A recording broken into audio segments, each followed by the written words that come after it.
ఒకటి చెప్తా, ఇగో మీడియా మిత్రులకి, ఈయన ఏదో సెన్సస్ చేసిండు, ఒక పిచ్చోడు రాహుల్ గాంధీ అన్నట ఈయన చేసిండు. నేను చెప్తున్నా సెన్సస్ చేయి. ఇప్పుడు లక్ష్మణ్ గారు మాట్లాడుతూ ముస్లింలకి రిజర్వేషన్లు రిలీజియస్ బేసిస్ మీద అంబేద్కర్ గారు పెట్టలేదు, చేయకూడదు అని తీసుకొచ్చి 90% ముస్లింలట, బీసీలట. ఇట్లా రేవంత్ రెడ్డి తుర్కోళ్ళకి చెంచాగిరి చేద్దామని అనుకుంటున్నాం. ఇప్పుడు ఒక కొత్త సెన్సెస్ చేయి. లక్ష్మణ్ గారు ఉదారత చూడండి, రిజర్వేషన్ లేకున్నా కూడా మైనారిటీలకి మైనారిటీ వెల్ఫేర్ ప్రోగ్రామ్స్ నుంచి ఫండ్ ఇవ్వమంటున్నాడు పాపం.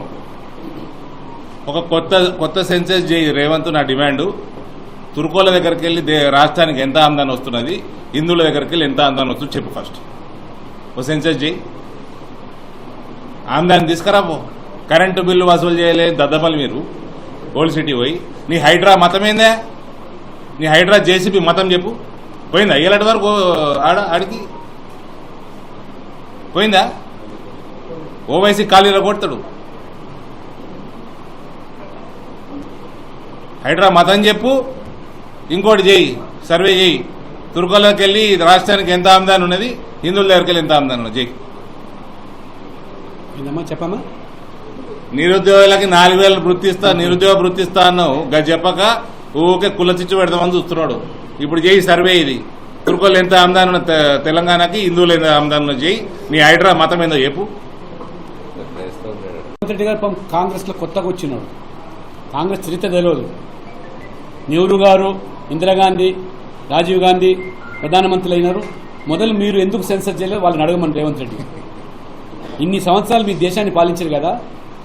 We are not against any caste census, కానీ ఇది ఒక సైంటిఫిక్ మెథడ్లో, ఒక శాస్త్రీయ పద్ధతిలో పూర్తి అధ్యయనం జరగాలి. అంతేగాని ఈ రకంగా తప్పుల తడకలతో సర్వే చేసి మేము చేశాము.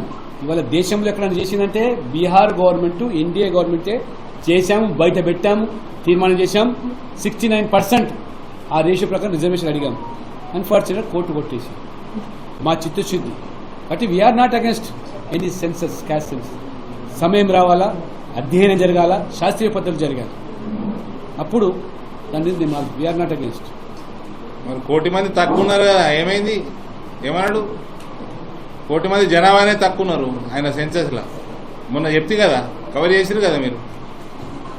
వాళ్ళ వెబ్సైట్లే, రాష్ట్ర ప్రభుత్వం వెబ్సైటే, ఎలక్షన్ కమిషన్ ఎలక్టోరల్ రూలు, వీళ్ళు చేసిన సెన్సెస్. మళ్ళీ దాని లెక్క ప్రకారమే 1 కోటి మంది గాయబన్నారు. దాని గురించి ఏం చెప్తారు మరి? నువ్వు ముందు 42% లోకల్ బాడీ రిజర్వేషన్ ఇస్తాను బీసీలకు, ఆ మాట కట్టుబడి ఉండు. మమ్మల్ని అడిగి హామీ ఇచ్చినావు నువ్వు. ఇప్పుడు ఏమన్నాడు కొత్తగా, మేము ఇలా తీర్మానం చేస్తాం, కేంద్రం పడేస్తాం, మీరు చూసుకోండి అంట. పడేయి, అది కూడా చెప్తున్నాను ఇవాళ. ఇంతకుముందు అరవింద్ చెప్పినట్టుగా నువ్వు చేసి పంపించు. ప్రొవైడెడ్ నువ్వు పంపించే దాంట్లో బీసీలు ముస్లింలు కాదని పంపించు. విల్ సీ దట్ మేము సెంట్రల్ దాన్ని ఏ రకంగా చేయాలి. 10% ముస్లింలు బీసీలను పెట్టావో అది తీసేసి తీర్మానం చేసి చట్టం చేయి, మేము తప్పకుండా ప్రయత్నం చేస్తాం.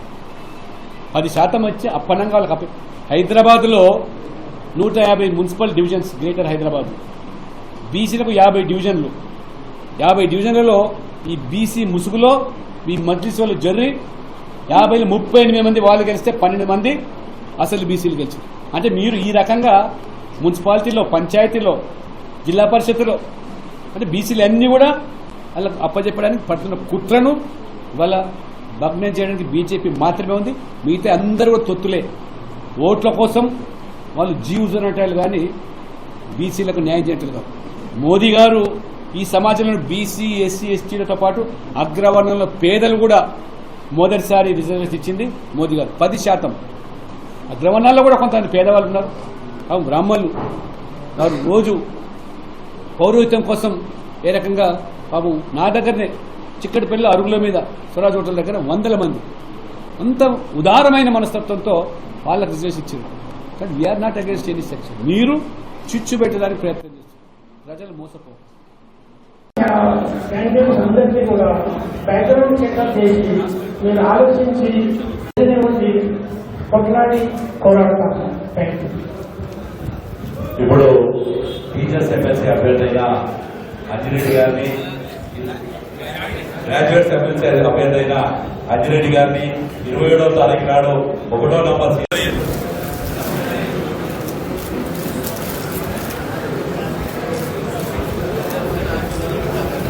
అందరూ దయచేసి కూర్చోవలసిన నిలబడి కూర్చోండి. ఇప్పుడు భారత్ మాతాకి మన అధ్యక్షులు యువకుడు ఉత్సాహవంతుడు ఈ జిల్లా